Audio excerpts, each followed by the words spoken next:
Today we have Jamie Leighter with us here on our Preschool All-Stars podcast. And as you know, I'm your host, Joy Anderson. Jamie is going to be sharing about her transformative experience that she had on the Phoenix Journey, our 3-day in-person event here in Phoenix, Arizona. Jamie, welcome. Thank you.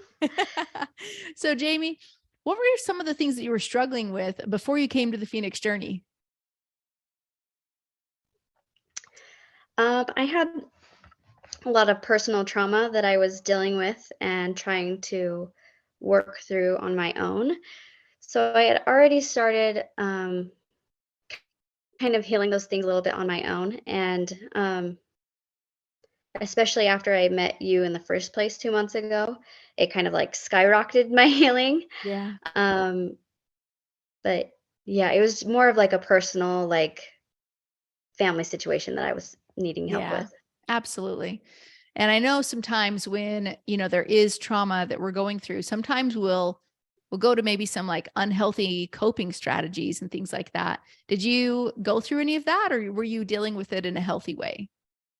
I definitely, um, from before was had some unhealthy habits that was helping me cope, Right. with the unhealthy food addiction, Mm, um, the shopping, like online shopping to like the yeah. avoidance, Right. and the scrolling on my phone with the avoidance, Absolutely. and that was helping me.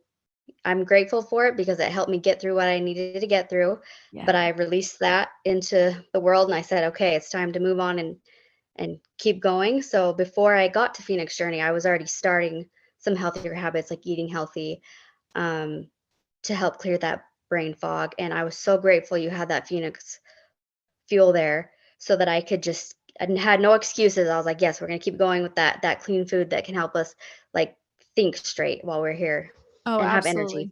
Yes. Yeah. And have energy. And so when you got here, now, what were you thinking about, as you started listening to the Phoenix Journey frameworks? Like, what were some of the ahas that were hitting hard for you? So I did the cycling thing with the like I would feel really good and then bad and then really good and then bad. And what I liked about it was it was like recognizing what you were doing and why you were doing it, that unhealthy thing.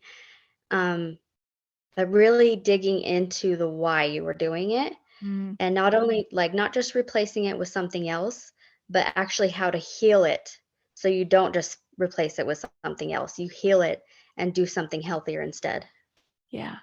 Yeah. And so what we're talking about is, the 6 human needs. And a lot of times, these are from Tony Robbins.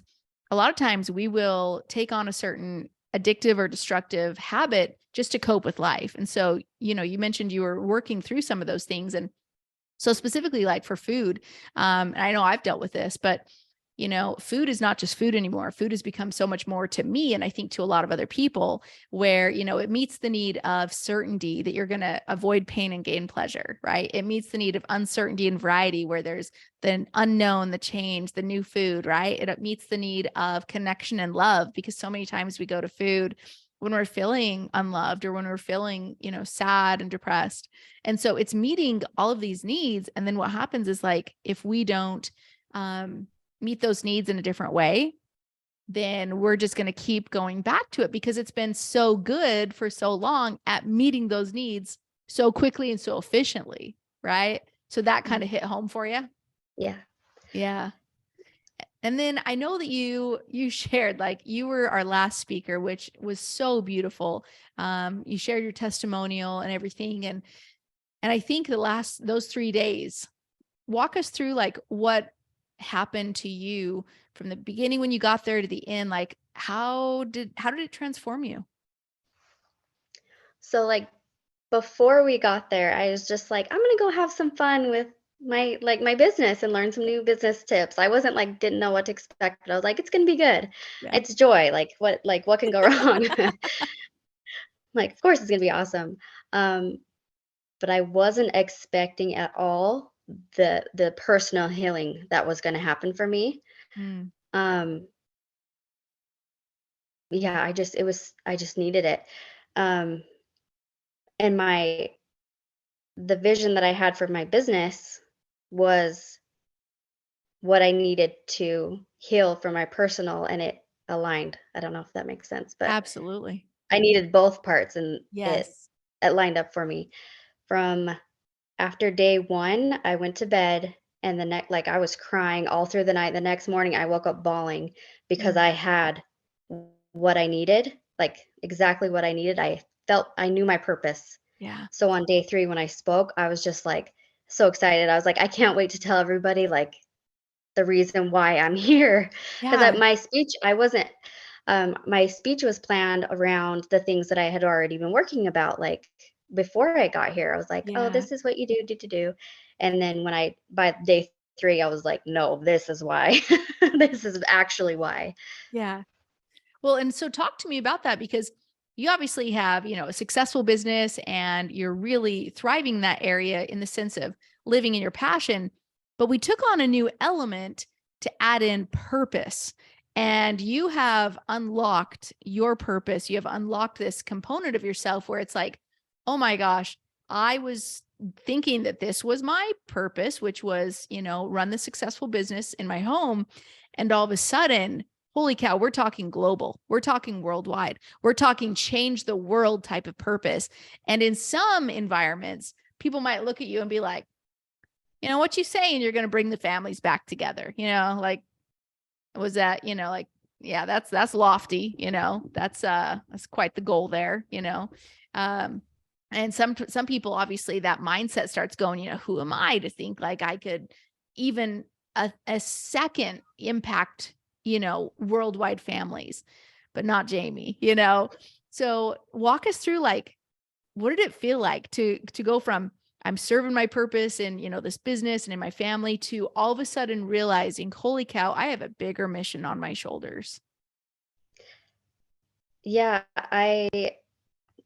it, like, aligned that the reason why that I had that trauma was to find my purpose and to realize that I'm not the only person feeling this way, Mm, and if we can figure out what we have, we can spread it to everyone.